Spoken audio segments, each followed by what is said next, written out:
Após a USAID, Trump mira as Forças Armadas. A tarja não coube ali, mas também Musk deve mirar a educação. Vamos lá então à apuração.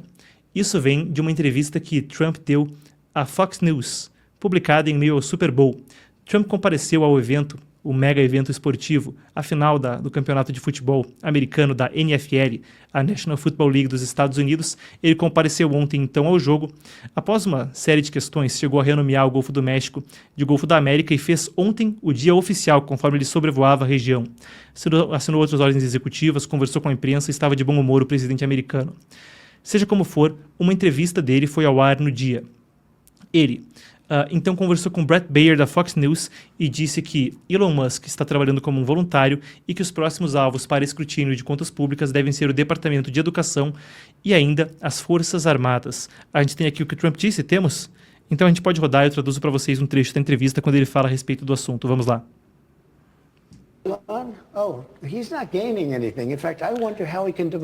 Ele não está ganhando nada. Eu me pergunto como ele pode dedicar tempo a isso. Eu disse para ele fazer isso, a USAID, e eu vou dizer para ele muito em breve, talvez em 24 horas, para que confira o Departamento de Educação. Ele vai encontrar a mesma coisa. E então nós vamos ir para as Forças Armadas, vamos conferir as Forças Armadas. Vamos encontrar bilhões, centenas de bilhões de dólares de fraude e abuso.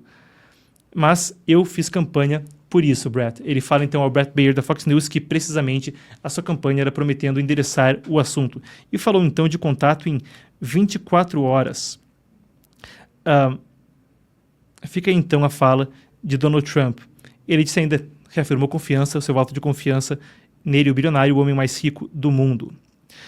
Depois do que veio na USAID, eu passo com vocês por algumas das discussões que têm circundado tanto a educação quanto as Forças Armadas nos Estados Unidos para a gente encerrar o bloco. Então a gente tem a seguinte apuração quanto à educação. Houve uma tensão recente lá na sexta-feira. A preocupação com possíveis cortes de fundos. Um grupo de 30 deputados democratas tentou entrar no prédio do departamento em Washington, capital do país, para uma reunião com a secretária interina da pasta, Denise L. Carter. Eles foram impedidos pela segurança.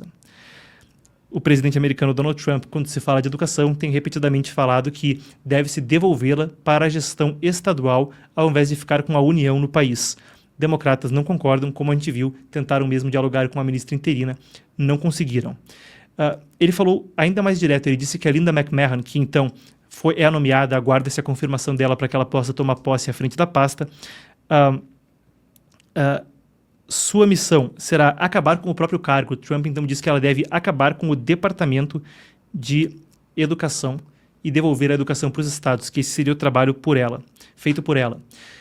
Quando Trump mira a educação ou pede a Musk que mire na educação, claro que o escrutínio das contas públicas do departamento pode ser um dos argumentos utilizados para esse fim. Aguardemos para ver como isso progride e também quanto a como isso deve se desdobrar com a oposição e com o judiciário. Afinal de contas, como a gente dizia anteriormente, para você que talvez esteja vendo um corte disso, volte no bloco anterior, seja no ao vivo, no último corte publicado antes desse, a gente discutia como o judiciário e o parlamento têm sido utilizados para barrar algumas das medidas de Trump, parte disso por justificações exclusivamente legais, algumas delas políticas, em particular no Congresso. Houve outro escândalo recente na educação envolvendo ideologia de gênero. Vamos lá então. No último dia de janeiro, o Departamento de Educação do novo governo Trump reverteu as mudanças feitas pelo governo Biden em 2024 no chamado Título 9. É uma lei aprovada em 1972 que visava garantir que homens e mulheres tivessem igualdade de acesso à educação, evitando discriminação em esportes e admissão em escolas e universidades. O que acontece é que o governo anterior ampliou o conceito de sexo para incluir também identidade de gênero e orientação sexual. Trump voltou ao modelo com base no sexo biológico. No Departamento de Defesa, tem também uma série de questões que devem estar sob escrutínio e que a gente pode esperar serem parte do debate público, conforme, confirmando-se, progredir adiante um escrutínio das Forças Armadas pelo Departamento de Eficiência Governamental.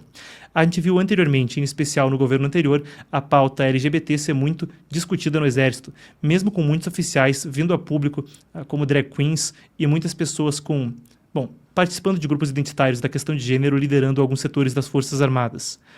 Vale a pena a gente acrescentar ainda que no governo anterior, quando houve pela Suprema Corte a reversão da jurisprudência Roe versus Wade, esse era então o caso que declarava que o aborto era um direito constitucional nos Estados Unidos, que não era permitido proibir o aborto nos Estados Unidos, não era permitido, explicando com mais detalhes, não era permitido que os estados proibissem a prática do aborto.